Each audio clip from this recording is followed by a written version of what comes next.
નમસ્કાર મિત્રો. ગુજરાત પેન્શનરોની મોટી જીત. 18 મહિનાનું બાકી ડીએરિયસ પેન્શન મેડિકલ ભથ્થું આજ રોજ તારીખ 11/7/2026થી જાહેર. પેન્શનરો અને સરકારી કર્મચારીઓની મોટી જીત. આજના દિવસના તાજા પેન્શન સમાચાર. તો મિત્રો, 18 મહિનાનું બાકી ડીએ એરિયસ એ ભારતના લાખો કેન્દ્રીય કર્મચારીઓ અને પેન્શનરો માટે છેલ્લા ઘણા સમયથી ચર્ચાનો વિષય બની રહ્યો છે. તો આપણે 18 મહિનાના બાકી ડી એરિયસ એટલે કે મોંઘવારી ભથ્થાના એરિયસની ઉત્પત્તિ, તેના વિવાદ, સરકારી વલણ, કર્મચારીઓની માંગણીઓ અને આજના સમયમાં તેની વર્તમાન સ્થિતિ વિશે વિગતવાર વાત કરીશું. તો સૌથી પહેલાં આપણે વાત કરીશું કે મોંઘવારી ભથ્થું ડીએ અને તેની મોંઘવારી ભથ્થું એ કેન્દ્ર સરકાર અને રાજ્ય સરકારો દ્વારા તેમના કર્મચારીઓને વધતી જતી મોંઘવારી સામે રક્ષણ આપવા માટે ચૂકવવામાં આવતું એક વિશેષ ભથ્થું છે. આ ભથ્થાની ગણતરી સામાન્ય રીતે all Indian consumer price index AICPIના આધારે કરવામાં આવે છે. મિત્રો, કર્મચારીઓના પગાર જે ધોરણે ધ્યાનમાં રાખીને સરકારી નીતિઓ અનુસાર વર્ષમાં 2 વાર ડીએમાં વધારો કરવામાં આવે છે. આ વધારો કર્મચારીઓને તેમની ખરીદ શક્તિ જાળવી રાખવામાં મદદરૂપ થાય છે. અને મિત્રો, ત્યારબાદ બીજું, 18 મહિનાનું ડીએરિયસ શા માટે અટક્યું? તો મિત્રો, વર્ષ 2020ની શરૂઆતમાં સમગ્ર વિશ્વ કોવિડ-19 મહામારીની ઝપટમાં આવી ગયું હતું. અને મિત્રો, આ ભયંકર મહામારીને કારણે દેશવ્યાપી લોકડાઉન લાદવામાં આવ્યું હતું અને તેનાથી સમગ્ર અર્થતંત્રને ભારે ફટકો પડ્યો હતો. તેમાં વેપાર ધંધા ઠપ થઈ ગયા, સરકારની આવકમાં મોટો ઘટાડો નોંધાયો. આ આર્થિક કટોકટીનો સામનો કરવા માટે ભારત સરકારે જે કર્મચારીઓ અને પેન્શનરો માટે ડીએના વધારા પર કામચલાઉ ધોરણે રોક લગાવવાનો નિર્ણય લીધો હતો. આ નિર્ણય મુજબ 1 જાન્યુઆરી 2020, 1 જુલાઈ 2020 અને 1 જાન્યુઆરી 2021 એમ કુલ 3 હપ્તા અટકાવવામાં આવ્યા હતા. આ રીતે 18 મહિના સમયગાળા માટેના મોંઘવારી ભથ્થાની ચૂકવણી કરવામાં આવી ન હતી. મહામારી દરમિયાન દેશના આર્થિક સંસાધનોને પણ બચાવવા અને આરોગ્ય ક્ષેત્રના ખર્ચને પહોંચી વળવા આ પગલું લેવામાં આવ્યું હોવાનું સરકારે જણાવ્યું હતું. મિત્રો, અને મિત્રો, ત્રીજું, 18 મહિનાના ડીએને લઈને સરકારનું વલણ. કોવિડ કાળ પછી પરિસ્થિતિ સામાન્ય થતાં છતાં સરકારે 18 મહિનાના બાકી ડીએ એરિયસ ચૂકવવાની ના પાડી દીધી છે. આ અંગે સંસદમાં પણ લેખિત પ્રશ્ન પૂછવામાં આવ્યા હતા. નાણાં મંત્રાલય તરફથી સ્પષ્ટતા કરવામાં આવી હતી કે COVID-19 રોગચાળાને કારણે સર્જાયેલી આર્થિક મુશ્કેલીઓ અને સરકાર દ્વારા ગરીબો અને સામાન્ય લોકોના કલ્યાણ માટે ચલાવવામાં આવેલી વિવિધ કલ્યાણ યોજનાઓના કારણે સરકારી તિજોરી પર ભાર પડ્યું હતું. મંત્રાલય દ્વારા આપવામાં આવેલી માહિતી અનુસાર આ બાકી રકમની ચૂકવણી સરકાર પર હજારો કરોડો રૂપિયાનો વધારાનો નાણાકીય બોજ પડત. તેથી સરકારે 18 મહિનાના ડીએડીએસને રફદાર ગણાવ્યું હતું અને ભવિષ્યમાં પણ આ રકમ ચૂકવવાની કોઈ યોજના ન હોવાનું સ્પષ્ટ કર્યું હતું.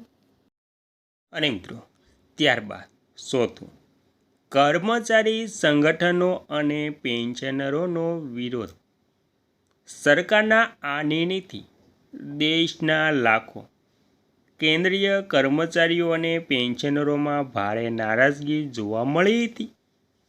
વિવિધ કર્મચારી સંગઠનો જેમ કે નેશનલ કાઉન્સિલ ઓફ અને પેન્શનર એસોસિએશનએ સરકારના આ પગલાંનો સખત વિરોધ કર્યો હતો. તેમનું માનવું છે કે મોંઘવારી ભથ્થું એ કોઈ દાન કે ભેટ નથી, પરંતુ તે કર્મચારીઓનો કાયદેસરનો હક છે.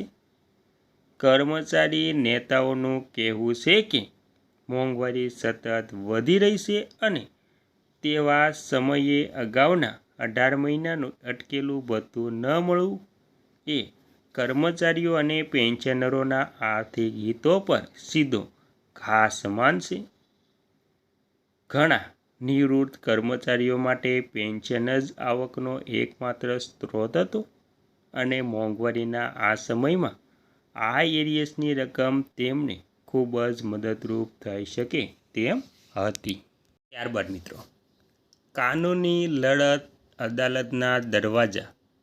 પોતાના હકો મેળવવા માટે કર્મચારીઓ અને પેન્શનરોના સંગઠનોએ માત્ર રજૂઆત જ નહીં પરંતુ કાનૂની માર્ગ પણ અપનાવ્યો છે. આ મામલો દેશની વિવિધ અદાલતો અને હાઈકોર્ટમાં પણ પહોંચ્યો હતો. નિવૃત્ત કર્મચારીઓએ એવો દાવો કર્યો હતો કે કાયદાકીય જોગવાઈઓ મુજબ કર્મચારીઓની હકની ચૂકવણી રોકાય નહીં. અદાલતોમાં પણ વિવિધ અરજીઓ દાખલ કરવામાં આવી હતી.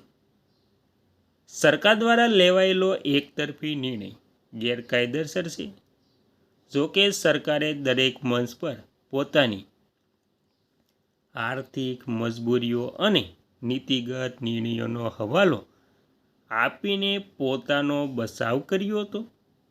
આ કાનૂની લડતો હજુ પણ વિવિધ સ્તરે ચાલુ છે અને કર્મચારીઓને અદાલતમાંથી ન્યાય મળવાની આશા છે. અને ત્યારબાદ છઠ્ઠું, 8મું પગાર પંચ અને ડીએ એરિયસ. સંદેશમાં 8મું પગાર પંચ એટલે કે એટ ધ પે કમિશન અમલમાં આવી ગયું છે, જેના કારણે કર્મચારીઓના પગાર અને પેન્શનમાં સુધારો થયો છે.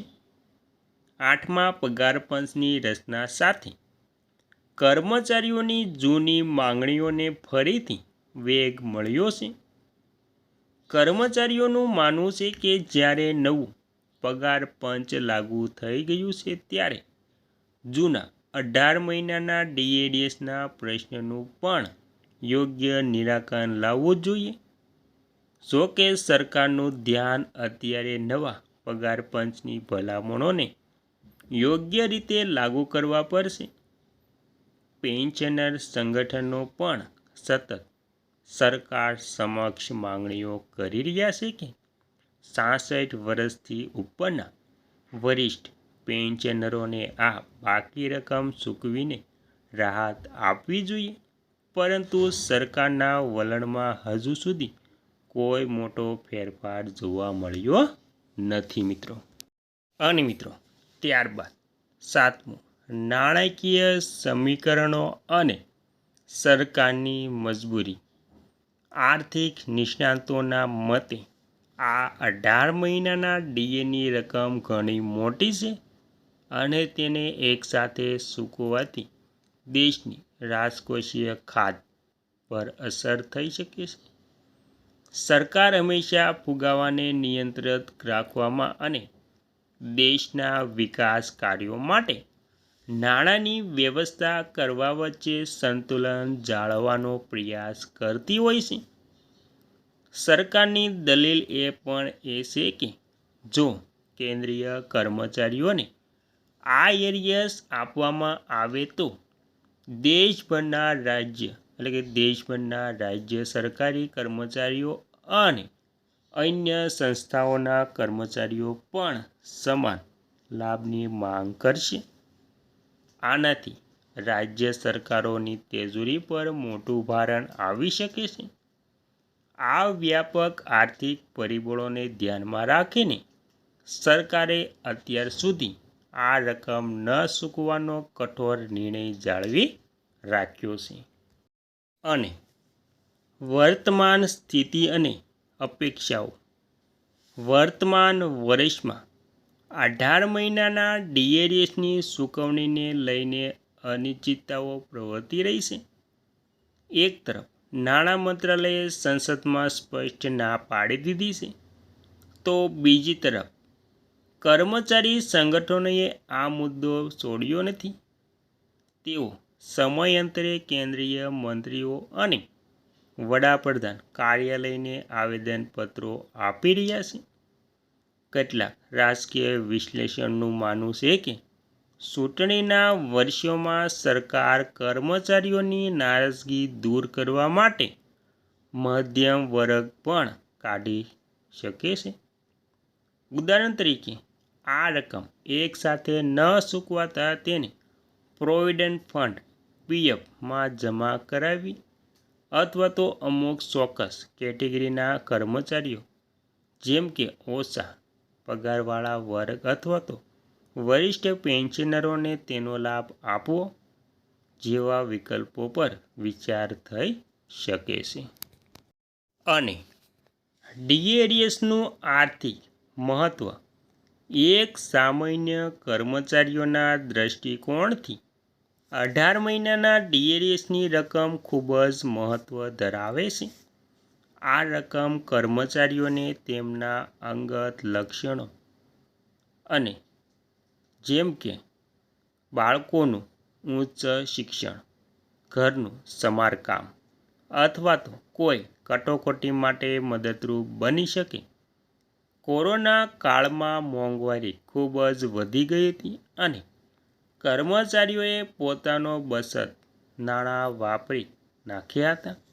આવા સંજોગોમાં જો એરિયસની રકમ મળી જાય તો તેને કર્મચારીઓ માટે મોટી આર્થિક રાહત સમાન સાબિત થાય છે. કર્મચારીઓ દલીલ કરે છે કે જ્યારે સરકારી આવક સામાન્ય થઈ ગઈ હતી અને જીએસટી કલેક્શન પણ રેકોર્ડ સ્તરે પહોંચી ગયું હતું, ત્યારે કર્મચારીઓના હકના નાણાં રોકી રાખવા વ્યાજબી નથી. અને ત્યારબાદ નિર્ણય. 18 મહિનાના બાકી ડીએડીએસનો મુદ્દો એ સરકારની આર્થિક નીતિઓ અને કર્મચારીઓના કલ્યાણ વચ્ચેનો એક મોટો વિવાદ છે મિત્રો. અને મિત્રો, સરકારે કોવિડ કાળની આર્થિક તંગી અને રાજકોષીય સ્થિતિને કારણે આ રકમ ચૂકવવાની અનિશ્ચિતતા દર્શાવી છે. જ્યારે કર્મચારીઓ અને પેન્શનરો તેની પોતાનો હક માનીને લડી રહ્યા છે. આવનારા સમયમાં આ મુદ્દો કેવી રીતે ઉકેલાશે તે જોવું રહ્યું. શું સરકાર કોઈ વચગાળાનો રસ્તો કાઢશે? કર્મચારી સંગઠનોની માંગણીઓ સ્વીકારવામાં આવશે કે પછી આ એરિયસનો પ્રશ્ન હંમેશા માટે બંધ થઈ જશે? તે ભવિષ્યમાં રાજકીય અને આર્થિક નિર્ણયો પર નિર્ભર રહેશે. અત્યારે તો સમગ્ર દેશના કર્મચારી અને પેન્શનરોની નજર સરકારના આગામી પગલાઓ પર ટકેલી છે.